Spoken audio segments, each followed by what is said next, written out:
હા, જય જિનેન્દ્ર જીતુભાઈ. આજે સોમવાર તારીખ 3/5/21, ચર્ચા નંબર 78. આજે આપણે જીવ અજીવ અધિકાર શરૂ કરશું, પણ એ પેલા રજનીભાઈ નો પણ ક્વેશ્ચન છે અને તમારે પણ કઈક ભાવ થોડું ચેતનભાઈ આપશો જય જિનેન્દ્ર ભાનુબેન, રજનીભાઈ અને બીજા કોઈ જોડાણા હોય.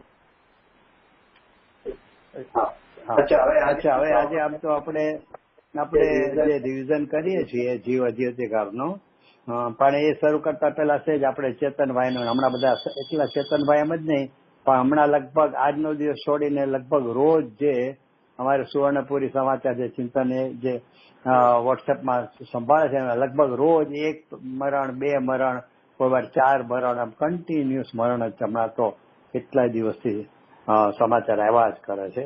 તો એમાં નાની નાની ઉંમરના બી મરી જાય છે, કોઈ 43 વર્ષના, કોઈ 42 વર્ષના, અને બધા ને કોઈ મોટી ઉંમરના પણ બધા મરે. એમાં કોરોનાથી વધારે મરે છે.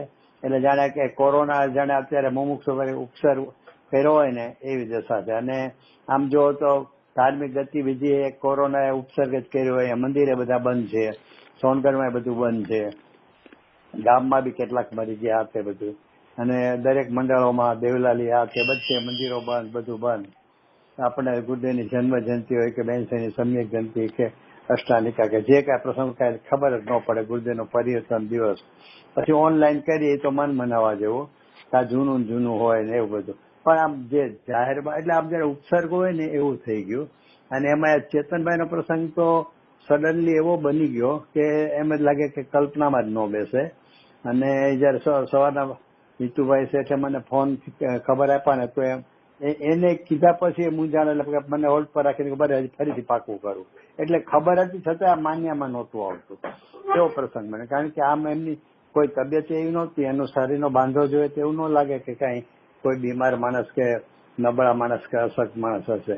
બોલે ચાલે, હાલે ચાલે, ક્યાંય કદાચ આપણે એમાં ઓચિંતા ન થયું. અને એ બી સુખી માણસ હોય, સારી હોસ્પિટલમાં સારી ટ્રીટમેન્ટ બધું હોવા છતાં, અને રોજ સ્વાધ્યાય કરતા એના દીકરા હારે, અને એને આઈસીયુ માંથી લઈ બી જવાના હતા, અને છતાં ઓચિંતાનું એ દિવસે જ ઓક્સિજન લેવલ ઘટી ગયું ને હાર્ટ બેસી ગયું ને જે થયું એ બધું. પણ એક બહુ વૈરાગનો પ્રસંગ બની ગયો. એવા બીજાને તે આખું પાર્લા મંદિર ઊભું કરનારો, પાયામાંથી તે છેક શિખર સુધીનું બાંધકામનું બધું સંભાળવા અક્ષરભાઈનો સાહો, આ તે બધા. એટલે એ નાની ઉંમરનો 42-43 વર્ષનો. એટલે બધા બીજા ઘણા બધા મરણ પ્રસંગો જોઈએ તો આપણને એમ થાય આમ વૈરાગ કેવું સ્થિતિ થઈ ગઈ છે. તો પણ ઠીક છે, ગુરુદેવના પ્રતાપે આપણે બધા એમાં આ વૈરાગની પ્રેરણા લઈએ છીએ. અને એમાં ચેતનભાઈ તો જે બીજી પ્રવૃત્તિ જે અક્ષરશાની શરૂ કરેલી, એટલે લગભગ એની શ્રદ્ધાંજલિની જે આપણે ઝૂમ પર હતી એમાં મોટા ભાગના એ તો બધાએ એ અક્ષરશાનું ને એમાં આપણે જોડાશું, અને કેટલાક પ્રતિજ્ઞા રૂપે ને કેટલાક ભાવના રૂપે આપણે એ કાર્ય એમનું પૂરું કરશું. ગુરુદેવના બધા પ્રવચનો જેટલા હોય બધાને અક્ષરશ લઈ લેવાનું, એમની ભાવનાથી એ આપણે પૂરું કરશું, એ બધી વાત લીધી. પણ મને થોડુંક એમાં એવું લાગે છે કે એ તો સારી વાત છે, ચલો કે એમની ભાવના બી હતી. અને ગુરુદેવનો એ જે શબ્દ બે તો રેકોર્ડિંગમાં નવનીતભાઈની સાહેબ આવી ગયો, પણ નવનીતભાઈ ઝવેરી પ્રમુખ હતા એના હિસાબે, પણ એમનો અક્ષર જે આ રીતે આવી જાય એને એમાં એમને બહુ ભાગ ભજવેલો ચેતનભાઈએ. એટલે એ પ્રશંસનીય છે, અને એ કાર્ય પૂરું કરવાની ભાવના બધાને છે, એ બી બહુ સારી વાત છે. પણ એમાંથી વૈરાગની પ્રેરણા તો એમની વિશેષતા તો એ લેવાની છે આ વૈરાગ પ્રસંગે, કે એમને લાલુભાઈના કહેવાથી, એમને તો ગુરુદેવનો પરિચય નહોતો, 5-7 વર્ષ સુધી ગુરુદેવના ખૂબ પ્રવચનો સાંભળ્યા, અને સાંભળીને એને ખૂબ ઊંડું મંથન કર્યું. સાંભળી લીધા એમ નહીં, બધી મેળવણી કરીને એટલું બધું મંથન કરીને એનો અભ્યાસ કર્યો શું. અને એટલે શું થયું કે એમનું જયારે વક્તૃત્વ આવ્યું બહાર પ્રવચનો કરતા થયા, ત્યારે એ ગુરુદેવ પ્રમાણે દ્રષ્ટિના વિષયનું એટલું જોર જ્ઞાન પ્રધાનનું આવે, એમાં એ બધું સમજાવટ, અને ક્યાંય ગુરુદેવની સીમા રેખાથી બહાર એ નહોતા એ નીકળતા. કેમ કે ગુરુદેવના પ્રવચનોનું બહુ ઊંડું મંથન હતું શું.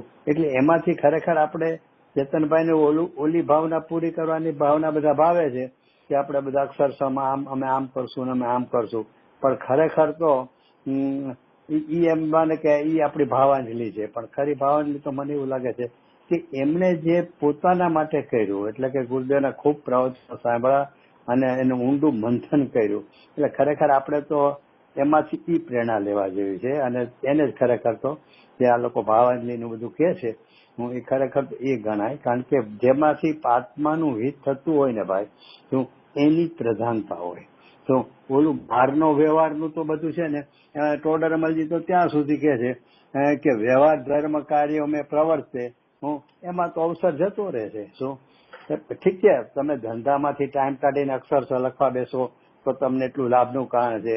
એમાં શું ગુરુદેવ કીધું ધ્યાન રહે, આ છે તે છે, પાકું થાય, એ બધી વાત સાચી છે. પણ જે ઓલો ઊંડો અભ્યાસ જે એમણે જે શરૂઆત જે રીતે કરી હતી ને, એ પ્રેરણાદાયક છે. આ અક્ષરશઃની પ્રેરણા વાત તો લોકોને લાભ થાય અથવા ભવિષ્યમાં બી ટકી રહે, અથવા કોઈને ગેરસમજ ન થાય કે આનો અર્થ શું છે શું નહીં, મતભેદ ન પડે, એ બધા તરીકે આ લખાણ છે એ બહુ સારી વાત છે. પણ પોતાના લાભની વાત તો જે એમણે કર્યું શરૂઆતમાં 5-7 વર્ષ સુધી ખૂબ જ ગુરુદેવના પ્રવચનો સાંભળીને એનું મિલાન કર્યું, આમ કીધું કેમ, આની યાર આમ કેમ કીધું, આ ગાથામાં આમ કેમ કીધું, આ શાસ્ત્રમાં આ ગાથામાં આમ કીધું, નહીં આમ કીધું, એવું મિલાન કરી ઊંડું જે એને અભ્યાસ ને મંથન કર્યું છે ને, એ બહુ અનુકરણીય છે. અને ઈ કરવા માટેનો આપણો આ ભાવ છે. ખરેખર જો ભાવ છે ને, ભાવની દુર્લભતા એ આને માટે છે.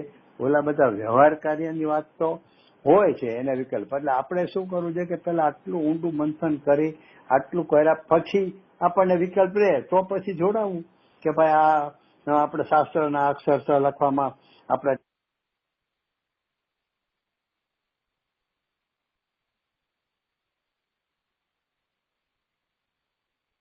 જ્યોતિબેન રજનીભાઈ ને કયો કે ડ્રોપ થઈ ગયા.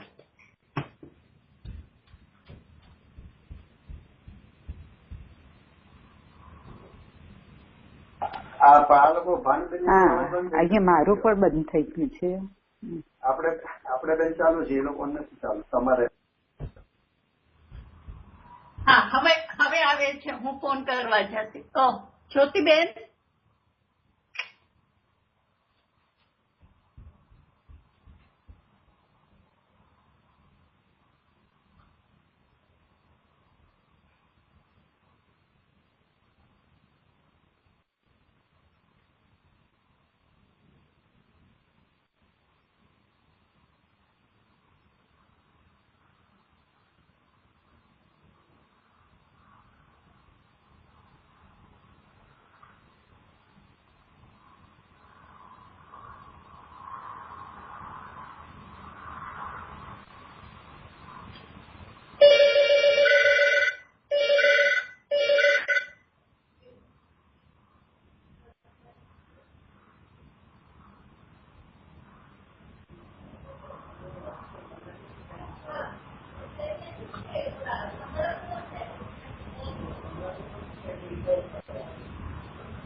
હા, તો એટલે આપણે વાત થતી હતી કે ચેતનભાઈનું આપણે જે એને આજે અક્ષરશઃનું કર્યું છે એ તો બહુ ઉત્તમ કામ કર્યું છે કે ભવિષ્યની પેઢીને પણ બહુ લાભ થશે અને કાયમ ટકી રહેશે. પણ એમણે જે કર્યું છે ને, મૂળ તો એમનું જે આપણે જોવાનું છે એને પોતાના માટે જે કર્યું છે ને એની ઉપર લક્ષ કરવાની જરૂર છે.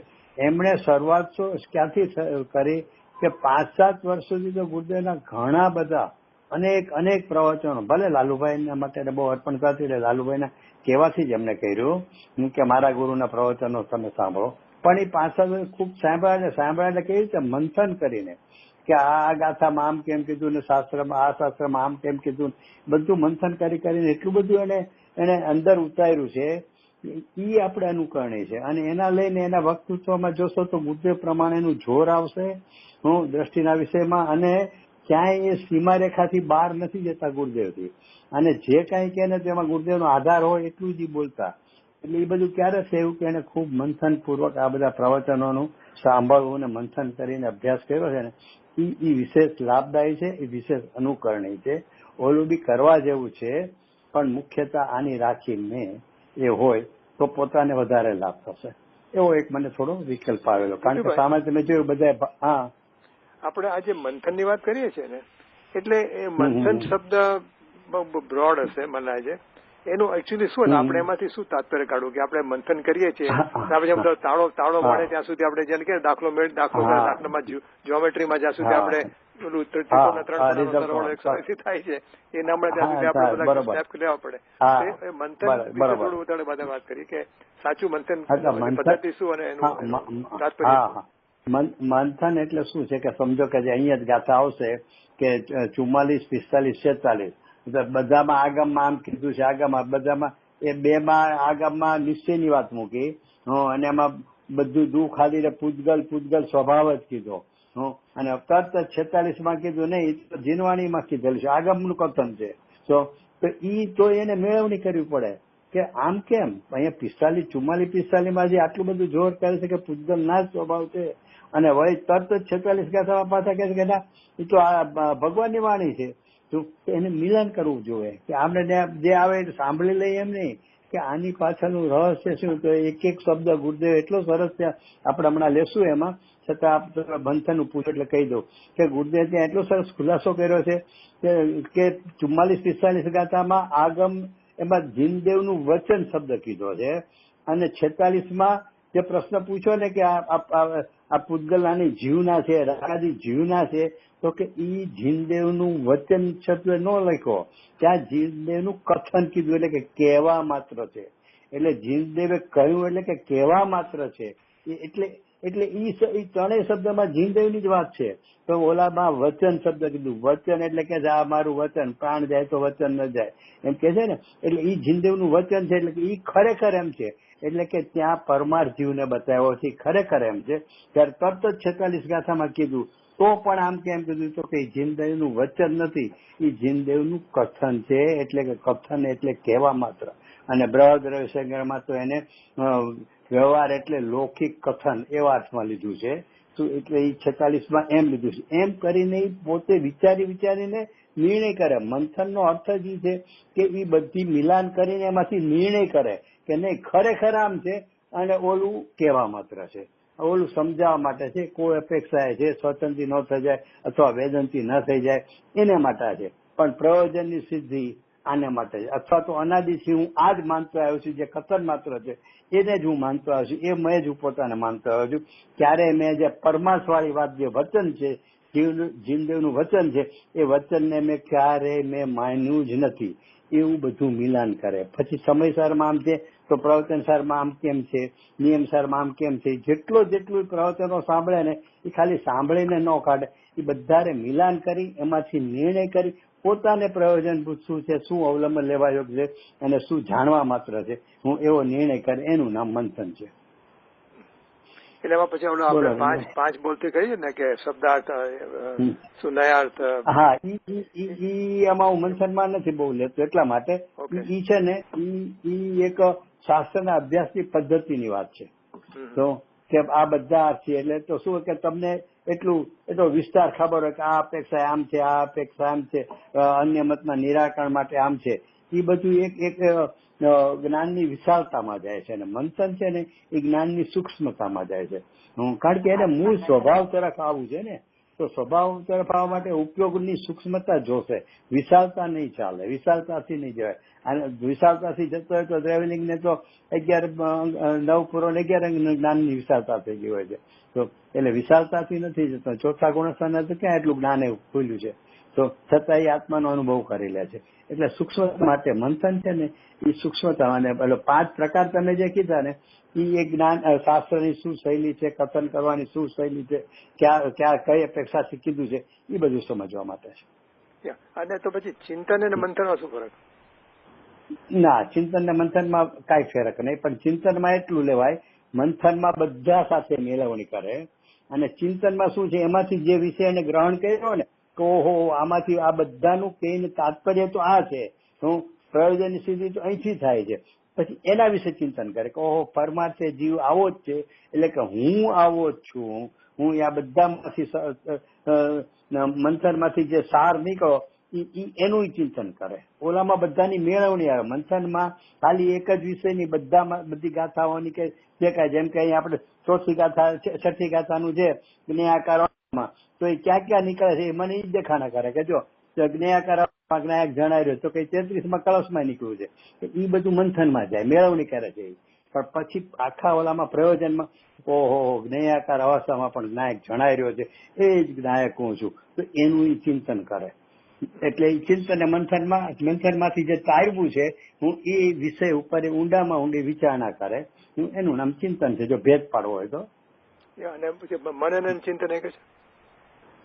આમ તો મનન ચિંતન એક જ છે, ચિંતન મનન તો એક જ છે. મંથનમાં આ રીતે થોડુંક ફેર પાડી શકાય છે. આ હું કોઈ શાસ્ત્ર આધારક એવું નથી કહેતો, હું સમજુ છું એ રીતે કહો, હું માનું છું એ રીતે કહું છું, એમાં ફેરફાર બી હોઈ શકે છે.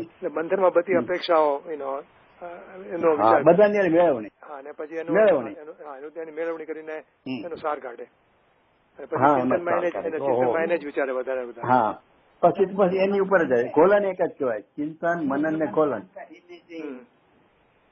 ચિંતન મનન ને ગોલન એ ત્રણ એક જ વસ્તુ છે. ઘી કાઢે, મંથન કરીને ઘી કાઢે. હા, આ ઘી છે, હા, બસ બરોબર. પેલા ઘી કાઢે, પછી મંથન કરીને માખણ કાઢે, દહીં ને વલોવે ને મંથન કરે, મંથન કરીને માખણ કાઢે, પછી એ માખણ ને ભોગવે, એનું નામ ચિંતન. ચિંતન મંથન ને ચિંતનમાં એટલો ભેદ છે. એટલે વાત આપણે થતી હતી કે ભાઈ એમની ઈ શૈલી હતી. હા બોલો ભરમેન કે બોલે છે.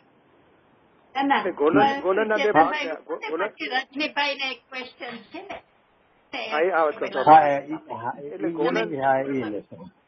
ગોલન ની અંદર આ બંને આવી ગયા, અંતર્ગત થઈ ગયા, ચિંતન ને ચિંતન અને મંથન. હા, ચિંતન મન ગોલન ની બધી ત્રણે એક જ શબ્દમાં એક અર્થવાચી છે. હા, એક જ અર્થમાં છે, મંથનમાં થોડો વિસ્તાર છે.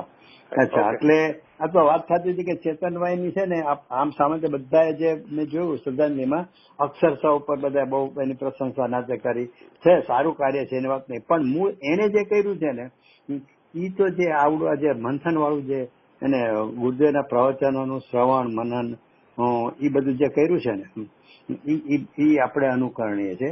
પછી ઓલ તો છે જે આપણી અનુકૂળતા હોય ને આપણને એટલો રસ હોય અને એ બધું કરો તો એમાં સપોર્ટિંગ જ છે, કારણ કે એ ગુરુદેવના જ વાક્યોને આપણે એમાં લખાણમાં લઈએ છીએ, સાંભળીને મેળવણી કરીએ છીએ.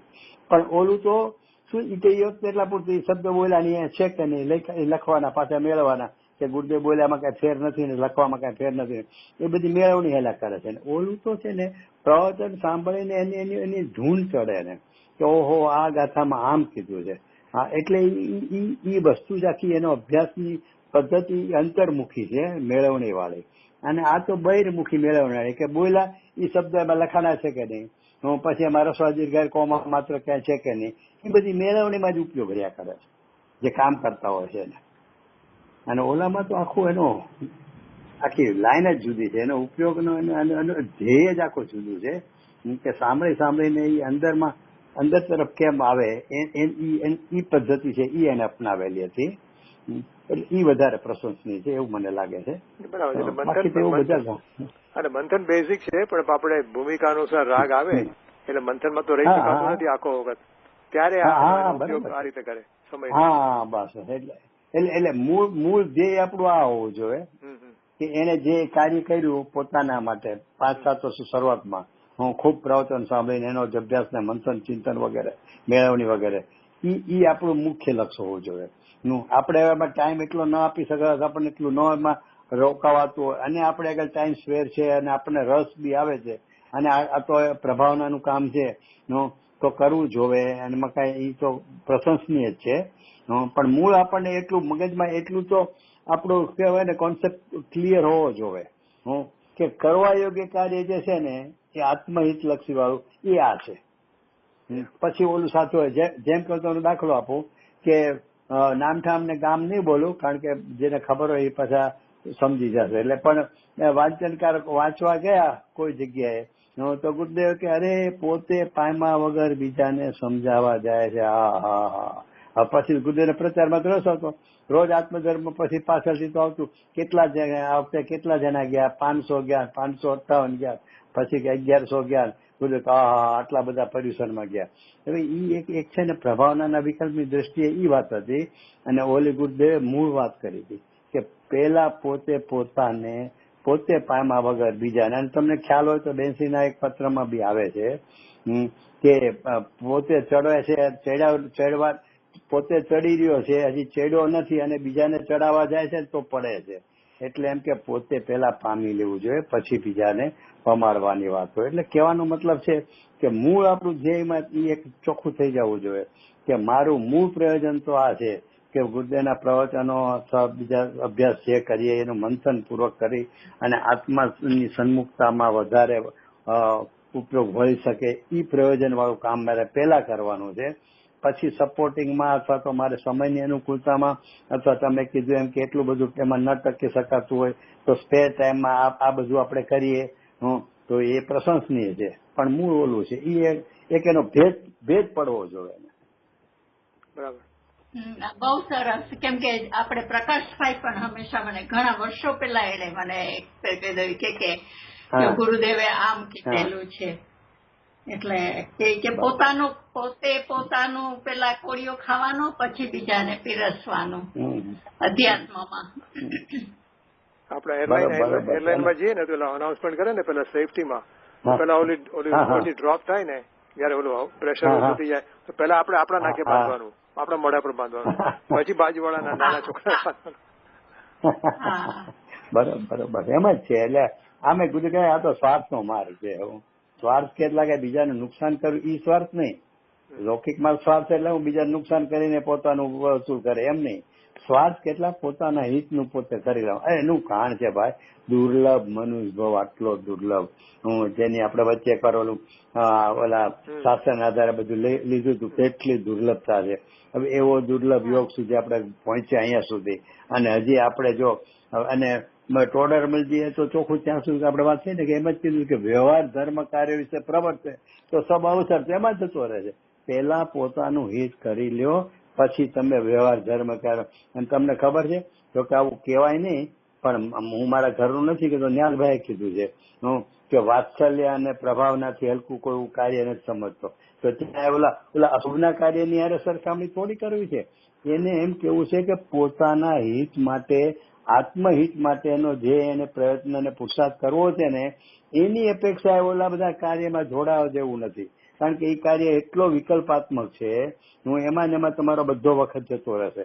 એટલે ટોડરમલજી એટલે જ નિષેધ કર્યો કે વ્યવહાર ધર્મ કાર્ય વિશે. નહીં તો વ્યવહારના પ્રભાવનાના કાર્યમાં જોડાનું જયારે પ્રેરણાની વાત ચાલતી હોય, વ્યવહારથી વાત ચાલતી હોય ત્યારે તો એમ જ કહેવાય કે પ્રાણ દઈને પણ આ કામ કરવું જોઈએ. એ બધી વ્યવહારની વાત છે એની પ્રધાનતાથી થતી હોય ત્યારે એમ કહેવાય. પણ મૂળ તો છે ને ભાઈ દુર્લભ મનુષ્ય ભાવ ફરી ક્યારે મળશે એની ખબર નથી. માટે એને મૂળ પ્રયોજનભૂત જે વાત છે ને એનું લક્ષ્ય વધારે હોવું જોઈએ. બાકી તો આ રીતે જોયું કે કેટલી દુર્લભતા છે મનુષ્યની, કેવી રીતે બધા આજે આ મહિરો જે આત્માનું શાસનમાં લીધું છે, આજે આ મહિરો ને આજે આ મહિરો, છતાં પોતે તો નિર્ભયપણે ઉભો છે. એની જેવું છે હું કે રોજ હું સવારે જ્યાં રણસિંહ ઓલા શું કહેવાય રાજી વાગતા હોય, નાચકૂદ થતી હોય અને હાંજ પડે ત્યાં ઓલી સ્મશાન યાત્રા નીકળતી હોય.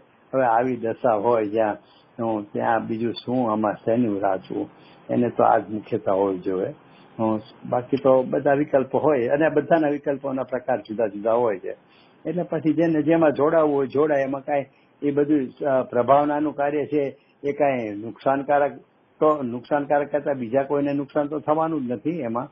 એને તો લાભનું કારણ જ છે. અને પોતાને એમાં એ પ્રભાવના કાર્યમાંથી પોતે પોતાના હિતમાં જોડાઈ શકતો હોય એટલું વિશેષ લાભનું કારણ છે.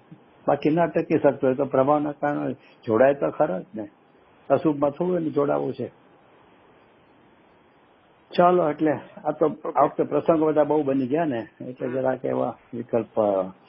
અચ્છા, હવે તમારો એક ઓલો પ્રશ્ન છે ને કે આ ધર્માસ્તિકાયનો આ 270 હવે એમાં ગુરુદેવની શૈલી પ્રમાણે તો વિકલ્પ જ લે છે, કારણ કે એને ધર્માસ્તિકાય સંબંધિત શાસ્ત્રના આધારે બધું સમજે છે ને કે ધર્માસ્તિકાયનું શું સ્વરૂપ છે, અધર્માસ્તિકાયનું શું સ્વરૂપ છે, એટલે એના વિચારો કરે છે ને.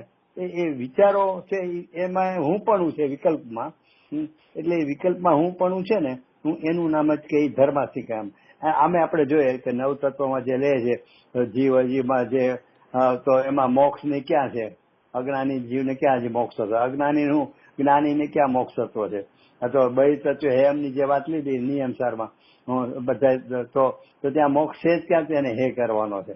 પણ એ મોક્ષનું સ્વરૂપ જે છે ને એ સંબંધીનો વિકલ્પ છે. એ વિકલ્પમાં તો હમપણું કરે છે ને, તો કે ઈ હે રૂપ છે. બહિ તત્વ હેમમાં ત્યાં અત્યારે ઓલું તો પ્રગટ તો છે જ નહીં. પછી ઈ નિર્ણય શું કરે છે કે અવલંબનની દ્રષ્ટિએ કે અવલંબનમાં મોક્ષ છે એ પણ પર્યાય છે, તો એ અવલંબનને યોગ્ય નથી. સંવર પર્યાય છે, અવલંબનને યોગ્ય નથી. એ બધા વિકલ્પો કરે છે કે નહીં? તો એ વિકલ્પનો પણ ત્યાં નિષેધ કરવો છે. એટલે બહિ તત્વ હેમ લીધું છે. એમાં અહીંયા ધર્માસ્તિકાય આદિનું જે તમે લીધું ને, તો એ બધામાં વિકલ્પનું એ સંબંધીનું એને જાણ પણ છે ને. એમાં વિકલ્પ તો ચાલે છે ને કે હું પરદ્રવ્યને જાણું છું, તો એ પરદ્રવ્યને જાણું છું તો એ તો એનો વિકલ્પ છે ને. ધર્માસ્તિને ક્યાં ક્યાં જાણે છે? ધર્માસ્તિકાય કેવું છે, એનું શું સ્વરૂપ છે, એ બધા વિકલ્પ છે. માટે એ જેમ ઓલામાં મોક્ષ નથી છતાં એ સંબંધી વિકલ્પ છે, તો એને બહિ તો એમાં મોક્ષ જ નામ આપ્યું. એમ અહીંયા ધર્માસ્તિકા આદિને એ સંબંધીનો વિકલ્પ છે. એ વિકલ્પમાં એકત્વપણું છે, એટલે હું ધર્માસ્તિકાયને જાણું છું. અને હું તો ઓલા દ્રષ્ટાંતથી લઉં છું. આપણે વાત થઈ હતી કે ભાઈ મારા ઘરમાં મેં રાખ્યો, તો કે ભાઈ એ તો આકાશનું કાર્ય છે. તારા ઘરમાં કોઈ પાડોશી કોઈ મહેમાનને મુમુક્ષુને રહેવાની તે વ્યવસ્થા કરી, તો કે તે ક્યાંથી કરી? તો એ રહેવું એ તો આકાશ રહેવું, અવગાહન દેવું તો આકાશનું કાર્ય છે. એની બદલે હું એને કરું છું. એટલે એ જે મેં રહેવાનું કાર્ય એને આપ્યું, એટલે કે આકાશનું કાર્ય મેં કર્યું. એટલે એ રીતે પણ એને આકાશમાં એકત્વ બુદ્ધિ કરી. ભલે આકાશ દ્રવ્ય નથી દેખાતું, આકાશ શું અવગાહન આપે છે એનું પરિણામ નથી દેખાતું, પણ એટલી તો આપણને સમજણ પડે છે કે આ રૂમમાં મેં એને રહેવા આપ્યો, તો એ રૂમમાં અવગાહન તો મેં આપ્યું, તો એ છે ઓલાનું કાર્ય, અને છતાં પણ મેં આપ્યું, તો એમ કરીને એને આકાશના કાર્ય અને પોતાનું કાર્ય માન્યું. એ રીતે એને આકાશમાં એકત્વ બુદ્ધિ કરી. એવું રીતે આપણે બધું મેળવીએ છીએ. બાકી હવે તમને વિશેષ કોઈમાં હોય તો કયો કઈ? રજનીભાઈ બોલો. બોલો. ના, એટલે બસ હતો દાખલ કે હું ચાલ્યો એમ કહું. એટલે જો આમાં તેમ કેવું ને કે મેં કોઈને મારા ઘરમાં રહેવા આપ્યો, એનો એટલે આકાશનું કામ કર્યું, એનો એટલે એ રીતે મને આકાશમાં એકત્વ થયું. એટલે હું ચાલુ છું એમાં ધર્માસ્તિકાય નિમિત્ત છે, અને હું ચાલુ છું એમ કહું ને એમાં ધર્માસ્તિકાય એમાં એને એકત્વ થઈ ગયું. હા, તો એમાં ધર્માસ્તિકાયના કાર્યનું કરતા શું થયો? એ કાર્ય કોનું છે? ચાલવાનું કાર્ય. તો કે એમાં નિમિત્ત પણ કોનું છે?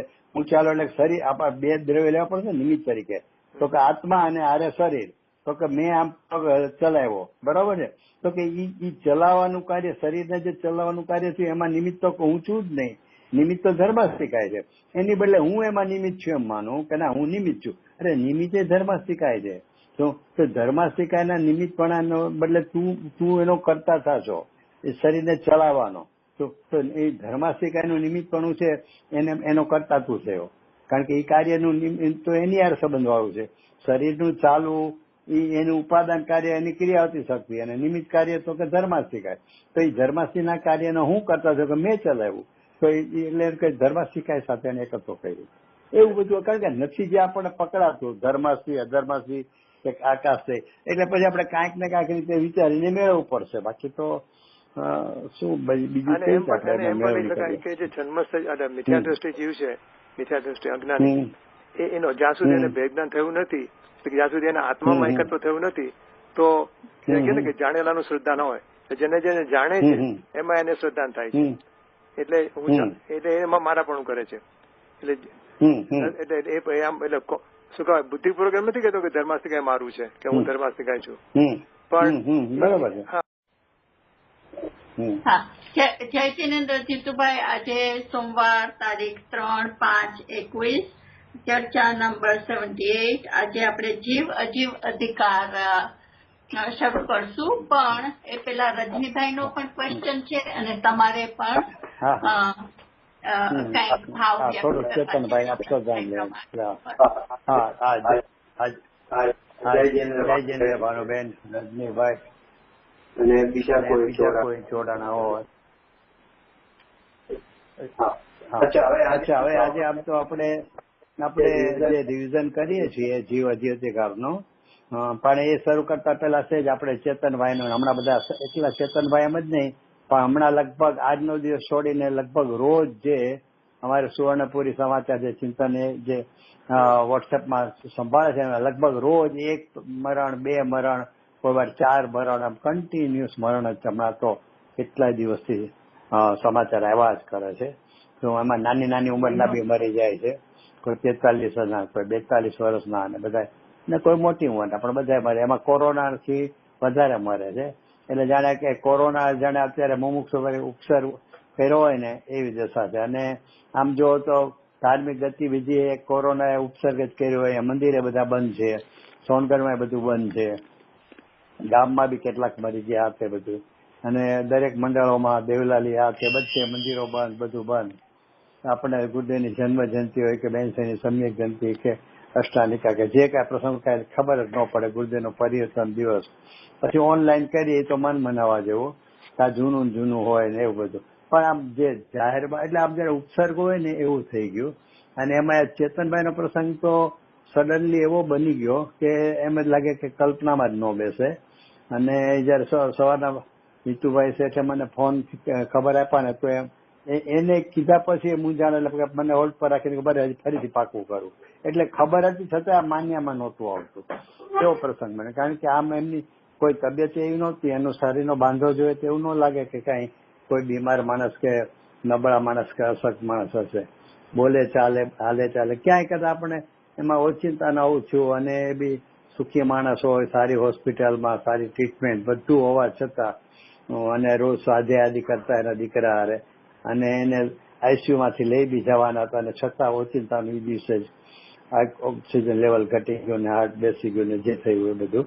પણ એક બહુ વૈરાગનો પ્રસંગ બની ગયો. એવા બીજાને તે આખું પાર્લા મંદિર ઊભું કરનારો, પાયામાંથી તે છેક શિખર સુધીનું બાંધકામનું બધું સંભાળવા અક્ષરભાઈનો સાહો, આ તે બધા. એટલે એ નાની ઉંમરનો 42-47 વર્ષનો. એટલે બધા બીજા ઘણા બધા મરણ પ્રસંગો જોઈએ તો આપણને એમ થાય આમ વૈરાગ કેવું સ્થિતિ થઈ ગઈ છે. તો પણ ઠીક છે, હવે ગુરુદેવના પ્રતાપે આપણે બધા એમાં આ વૈરાગની પ્રેરણા લઈએ છીએ. અને એમાં ચેતનભાઈ તો જે બીજી પ્રવૃત્તિ જે અક્ષરશાની શરૂ કરેલી, એટલે લગભગ એની શ્રદ્ધાંજલિની જે આપણે ઝૂમ પર હતી એમાં મોટા ભાગના એ તો બધાએ એ અક્ષરશાનું ને એમાં આપણે જોડાશું, અને કેટલાક પ્રતિજ્ઞા રૂપે ને કેટલાક ભાવના રૂપે આપણે એ કાર્ય એમનું પૂરું કરશું. ગુરુદેવના બધા પ્રવચનો જેટલા હોય બધાને અક્ષરશ લઈ લેવાનું, એમની ભાવનાથી એ આપણે પૂરું કરશું, એ બધી વાત લીધી. પણ મને થોડુંક એમાં એવું લાગે છે કે એ તો સારી વાત છે, ચલો કે એમની ભાવના બી હતી, અને ગુરુદેવનો એ જે શબ્દ બે તો રેકોર્ડિંગમાં નવનીતભાઈની સાહેબ આવી ગયો, પણ નવનીતભાઈ ઝવેરી પ્રમુખ હતા એના હિસાબે, પણ એમનો અક્ષર જે આ રીતે આવી જાય એને એમાં એમને બહુ ભાગ ભજવેલો ચેતનભાઈએ. એટલે એ પ્રશંસનીય છે, અને એ કાર્ય પૂરું કરવાની ભાવના બધાને છે, એ બી બહુ સારી વાત છે.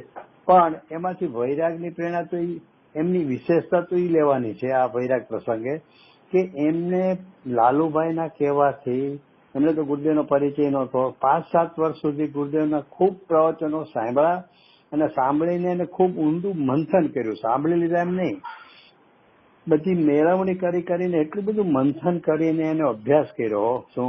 અને એટલે શું થયું કે એમનું જયારે વક્તૃત્વ આવ્યું બહાર પ્રવચનો કરતા થયા, ત્યારે એ ગુરુદેવ પ્રમાણે દ્રષ્ટિના વિષયનું એટલું જોર જ્ઞાન પ્રધાનનું આવે, એમાં એ તે બધું સમજાવટ, અને ક્યાંય ગુરુદેવની સીમા રેખાથી બહાર એ નહોતા એ નીકળતા. કેમ કે ગુરુદેવના પ્રવચનોનું બહુ ઊંડું મંથન હતું.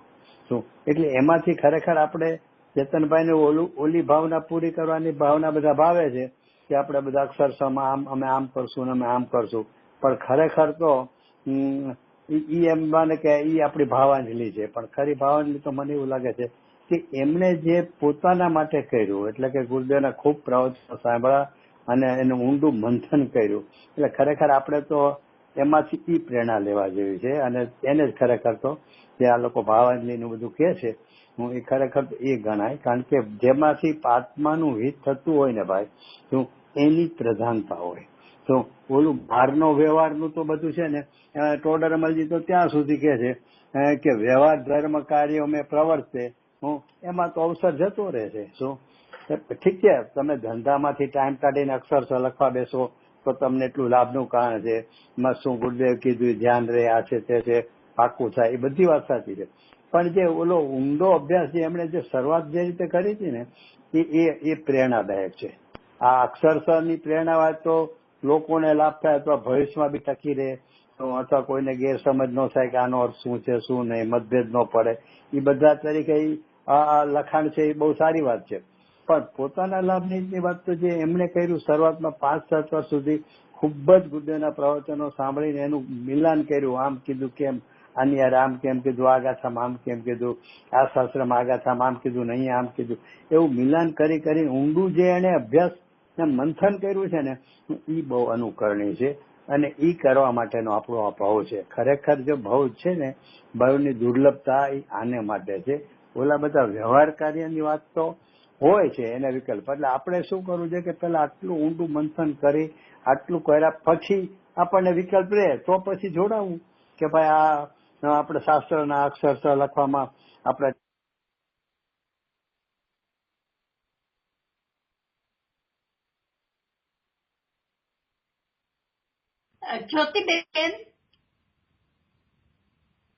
જ્યોતિબેન રજનીભાઈ ને કહો કે ડ્રોપ થઈ ગયા.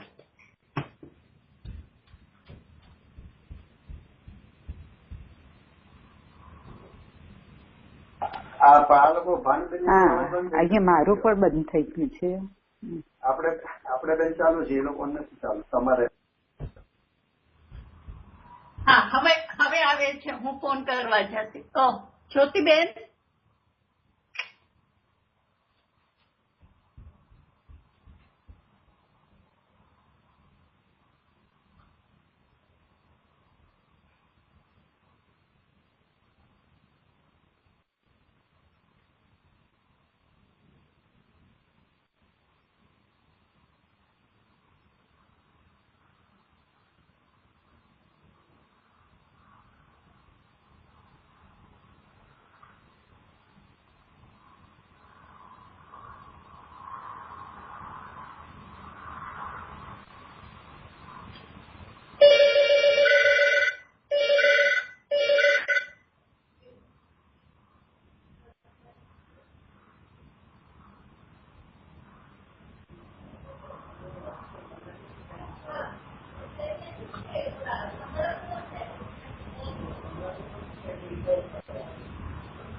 હા, તો એટલે આપણે વાત થતી હતી કે ચેતનભાઈનું આપણે જે એને આજે અક્ષરશઃનું કર્યું છે એ તો બહુ ઉત્તમ કામ કર્યું છે કે ભવિષ્યની પેઢીને પણ બહુ લાભ થશે ને કાયમ ટકી રહેશે. પણ એમણે જે કર્યું છે ને, મૂળ તો એમનું જે આપણે જોવાનું છે એને પોતાના માટે જે કર્યું છે ને એની ઉપર લક્ષ કરવાની જરૂર છે.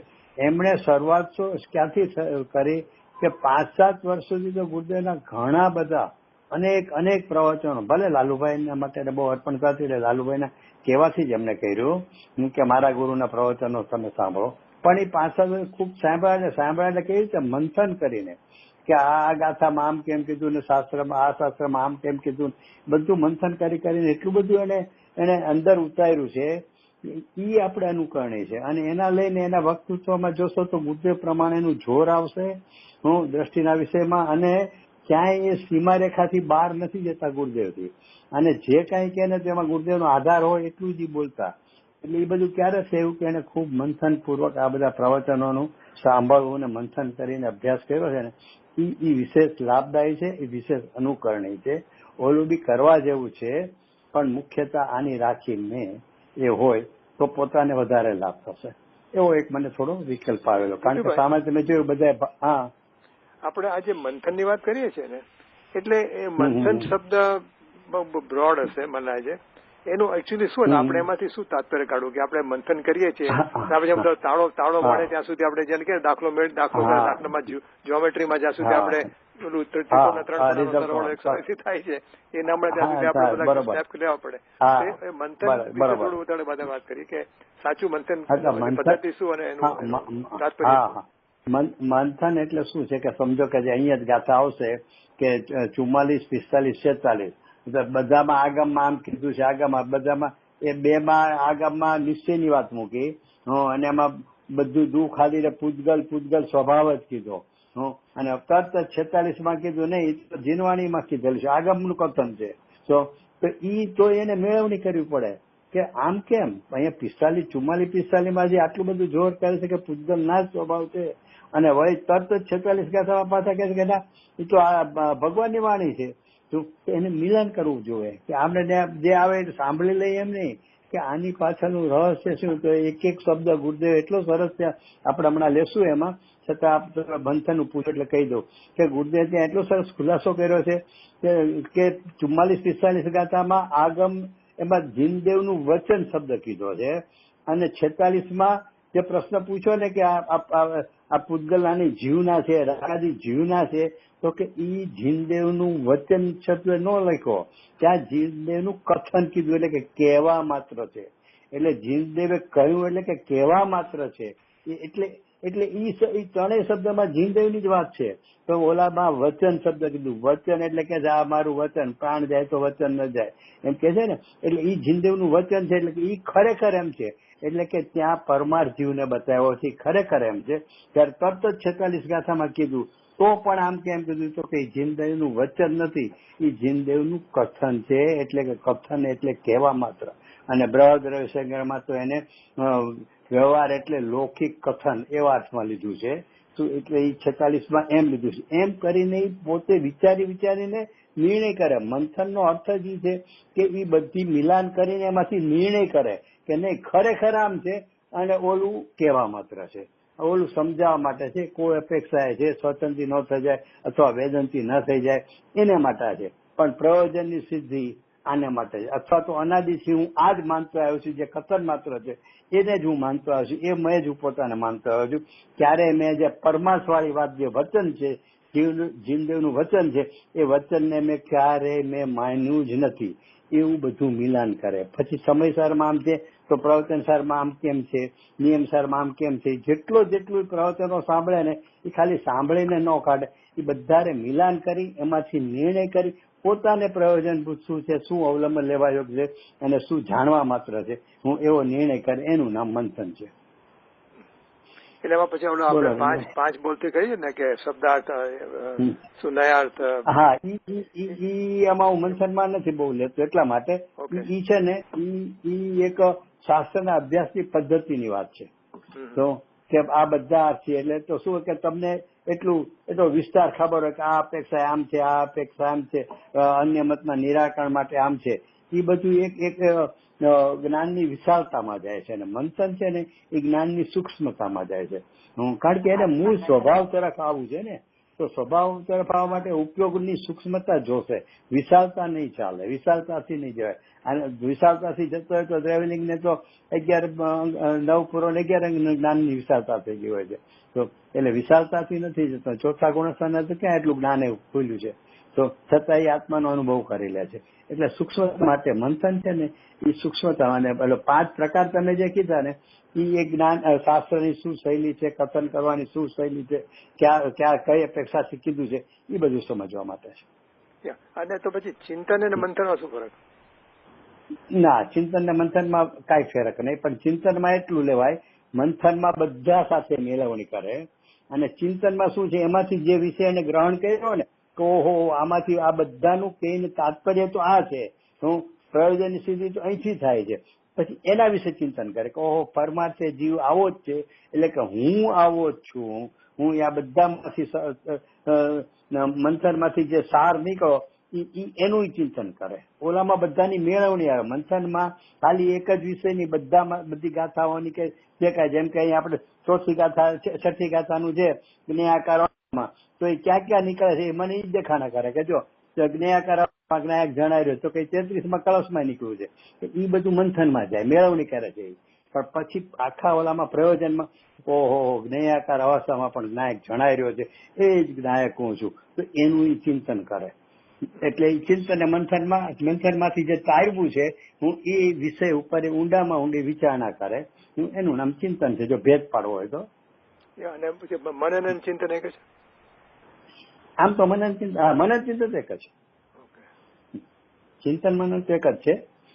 મંથનમાં આ રીતે થોડુંક ફેર પાડી શકાય છે. આ હું કોઈ શાસ્ત્ર આધારક એવું નથી કહેતો, હું સમજુ છું એ રીતે કહો, હું માનું છું એ રીતે કહું છું, એમાં ફેરફાર બી હોઈ શકે છે. બંધનમાં બધી અપેક્ષાઓ બધાની મેળવણી, અને પછી મેળવણી કરીને એનો સાર કાઢે, ચિંતનમાં જ વિચારે વધારે. હા, પછી એની ઉપર જ ખોલન એક જ કહેવાય, ચિંતન મનન ને ખોલન. ચિંતન મનન ને ગોલન એ ત્રણ એક જ વસ્તુ છે. ઘી કાઢે, મંથન કરીને ઘી કાઢે. હા, આ ઘી છે, હા, બસ બરોબર. પેલા ઘી કાઢે, પછી મંથન કરીને માખણ કાઢે, દહીં ને વલોવે ને મંથન કરે, મંથન કરીને માખણ કાઢે, પછી એ માખણ ને ભોગવે, એનું નામ ચિંતન. ચિંતન મંથન ને ચિંતનમાં એટલો ભેદ છે.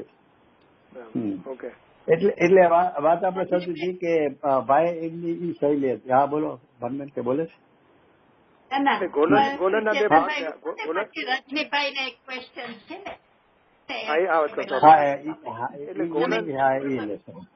ગોલન ની અંદર આ બંને આવી ગયા, અંતર્ગત થઈ ગયા, ચિંતન અને મંથન. હા, ચિંતન મન ગોલન એ બધી ત્રણે એક જ શબ્દમાં એક અર્થવાથી છે. હા, એક જ અર્થમાં છે, મંથનમાં થોડો વિસ્તાર છે. અચ્છા, એટલે આ તો વાત થતી હતી કે ચેતનભાઈ ની છે ને, આમ સામાન્ય બધા જે મેં જોયું શ્રદ્ધાંજલિમાં અક્ષરશઃ ઉપર બધા બહુ એની પ્રશંસા નાતે કરી છે, સારું કાર્ય છે એની વાત નહીં, પણ મૂળ એને જે કર્યું છે ને ઈ તો જે આવડું જે મંથન વાળું જે એને ગુરુદેવના પ્રવચનોનું શ્રવણ મનન એ બધું જે કર્યું છે ને ઈ આપણે અનુકરણીય છે.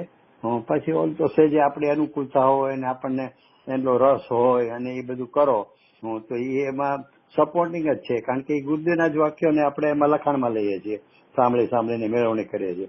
પણ ઓલું તો શું એ એટલા પૂરતું શબ્દ બોલ્યા ને છે કે નહીં, લખવાના પાછા મેળવવાના કે ગુરુદેવ બોલ્યામાં કઈ ફેર નથી ને લખવામાં કઈ ફેર નથી, એ બધી મેળવણી હેલા કરે છે. ઓલું તો છે ને પ્રવચન સાંભળીને એની ધૂન ચડે ને કે ઓહો આ ગાથામાં આમ કીધું છે. હા, એટલે ઈ વસ્તુ જ આખી એનો અભ્યાસની પદ્ધતિ અંતર્મુખી છે, મેળવણી વાળી, અને આ તો બહિર્મુખી મેળવણી કે બોલ્યા એ શબ્દ એમાં લખાણા છે કે નહીં, પછી એમાં રસ્વા દીર્ઘ કોમા માત્ર ક્યાં છે કે નહીં, એ બધી મેળવણીમાં જ ઉપયોગ રહ્યા કરે છે જે કામ કરતા હોય છે. અને ઓલામાં તો આખું એનો આખી લાઈન જ જુદી છે, એનો ઉપયોગનો ધ્યેય જ આખું જુદું છે કે સાંભળીને એ અંદર તરફ કેમ આવે એ પદ્ધતિ છે, એ એને અપનાવેલી હતી, એટલે એ વધારે પ્રશંસનીય છે એવું મને લાગે છે. અને મંથન બેઝિક છે, પણ આપણે ભૂમિકા અનુસાર રાગ આવે એટલે મંથનમાં તો રહી શકાતું નથી આખો વખત, ત્યારે આ રીતે કરે સમય. હા, બસ એટલે મૂળ ધ્યેય આપણું આ હોવું જોઈએ કે એને જે કાર્ય કર્યું પોતાના માટે 5-7 વર્ષ શરૂઆતમાં હું ખૂબ પ્રવચન સાંભળીને એનો જ અભ્યાસ ને મંથન ચિંતન વગેરે મેળવણી વગેરે ઈ આપણું મુખ્ય લક્ષ્ય હોવું જોઈએ. આપણે એમાં ટાઈમ એટલો ન આપી શકે, આપણને એટલું ન એમાં રોકાવાતું હોય અને આપણે આગળ ટાઈમ સ્પેર છે અને આપણને રસ બી આવે છે અને આ તો પ્રભાવનાનું કામ છે તો કરવું જોવે અને એમાં કાંઈ ઈ તો પ્રશંસનીય જ છે. પણ મૂળ આપણને એટલું મગજમાં એટલું તો આપણું કહેવાય ને કોન્સેપ્ટ ક્લિયર હોવો જોવે કે કરવા યોગ્ય કાર્ય જે છે ને એ આત્મહિત લક્ષી વાળું એ આ છે. પછી ઓલું સાચું હોય જેમ કે તમને દાખલો આપું કે નામઠામ ને ગામ નહીં બોલું કારણ કે જેને ખબર હોય એ પાછા સમજી જશે. એટલે પણ વાંચનકાર વાંચવા ગયા કોઈ જગ્યાએ તો ગુરુદેવ કે અરે પોતે પામ્યા વગર બીજાને સમજાવવા જાય છે. હા પછી ગુરુદેવને પ્રચારમાં રસ હતો. રોજ આત્મધર્મ પછી પાછળથી તો આવતું આ વખતે કેટલા જણા ગયા, 500 ગયા, 558 ગયા, પછી 1100 ગયા. ગુરુદેવ આટલા બધા પર્યુષણમાં ગયા. હવે ઈ એક છે ને પ્રભાવનાના વિકલ્પની દ્રષ્ટિએ ઈ વાત હતી અને ઓલી ગુરુદેવે મૂળ વાત કરી હતી કે પેલા પોતે પામ્યા વગર બીજાને. અને તમને ખ્યાલ હોય તો બેન્સીના એક પત્રમાં બી આવે છે કે પોતે ચડે છે ચડવા પોતે ચડી રહ્યો છે હજી ચડ્યો નથી અને બીજાને ચડાવવા જાય છે તો પડે છે. એટલે એમ કે પોતે પેલા પામી લેવું જોઈએ પછી બીજાને પમાડવાની વાત હોય. એટલે કહેવાનો મતલબ છે કે મૂળ આપણું ધ્યેયમાં એક ચોખ્ખું થઈ જવું જોઈએ કે મારું મૂળ પ્રયોજન તો આ છે કે ગુરુદેવના પ્રવચનો અથવા બીજા અભ્યાસ જે કરીએ એનું મંથન પૂર્વક કરી અને આત્માની સન્મુખતામાં વધારે ઉપયોગ મળી શકે એ પ્રયોજન વાળું કામ મારે પહેલા કરવાનું છે. પછી સપોર્ટિંગમાં અથવા તો મારે સમયની અનુકૂળતામાં અથવા તમે કીધું એમ કે એટલું બધું એમાં ન ટકી શકાતું હોય તો સ્પેર ટાઈમમાં આ બધું આપણે કરીએ તો એ પ્રશંસનીય છે. પણ મૂળ ઓલું છે એ એક એનો ભેદ પડવો જોઈએ. બરાબર. બહુ સરસ. કેમ કે આપણે પ્રકાશભાઈ પણ હંમેશા મને ઘણા વર્ષો પહેલા એને મને કીધું કે ગુરુદેવે આમ કીધેલું છે. એટલે કે પોતાનું પેલા કોળીઓ ખાવાનો પછી બીજાને પીરસવાનું અધ્યાત્મમાં. આપણે એરલાઇનમાં જઈએ ને તો અનાઉન્સમેન્ટ કરે ને પેલા સેફટીમાં પેલા ઓલી ડ્રોપ થાય ને જયારે ઓલું પ્રેશર ઓછું થઈ જાય તો પેલા આપણે આપણા નાકે બાંધવાનું, આપણા મોઢા પર બાંધવાનું, પછી બાજુવાળાના નાના છોકરા બરોબર એમ જ છે. એટલે આમે ગુજરાત આ તો સ્વાર્થનો માર્ગ છે. સ્વાર્થ કેટલા કે બીજાને નુકસાન કરવું ઈ સ્વાર્થ નહીં. લૌકિકમાં સ્વાર્થ એટલે હું બીજાને નુકસાન કરીને પોતાનું વસૂલ કરે એમ નહીં. સ્વાર્થ કેટલા પોતાના હિતનું પોતે કરી લેવા એનું કારણ છે ભાઈ. દુર્લભ મનુષ્ય ભાવ આટલો દુર્લભ જેની આપણે વચ્ચે કરેલું ઓલા શાસન આધારે બધું લીધું હતું કેટલી દુર્લભતા છે. હવે એવો દુર્લભ યોગ સુધી આપણે પહોંચ્યા અહીંયા સુધી અને હજી આપણે જો અને ટોડર મળીએ તો ચોખ્ખું ત્યાં સુધી આપણે વાત થઈ ને કે એમ જ કીધું કે વ્યવહાર ધર્મ કાર્ય વિશે પ્રવર્તે તો સબ અવસર તેમાં જતો રહે છે. પહેલા પોતાનું હિત કરી લ્યો પછી તમે વ્યવહાર ધર્મ કાર્ય. અને તમને ખબર છે તો કે આવું કહેવાય નહીં પણ હું મારા ઘરનું નથી કીધું, ન્યાલભાઈએ કીધું છે કે વાત્સલ્ય અને પ્રભાવનાથી હલકું કોઈ કાર્ય નથી સમજતો. તો ત્યાં ઓલા અશુભના કાર્યની હારે સરખામણી થોડી કરવી છે. એને એમ કેવું છે કે પોતાના હિત માટે આત્મહિત માટેનો જે એને પ્રયત્ન અને પુરુષાર્થ કરવો છે ને એની અપેક્ષા ઓલા બધા કાર્યમાં જોડાવા જેવું નથી. કારણ કે એ કાર્ય એટલો વિકલ્પાત્મક છે એમાં ને એમાં તમારો બધો વખત જતો રહેશે.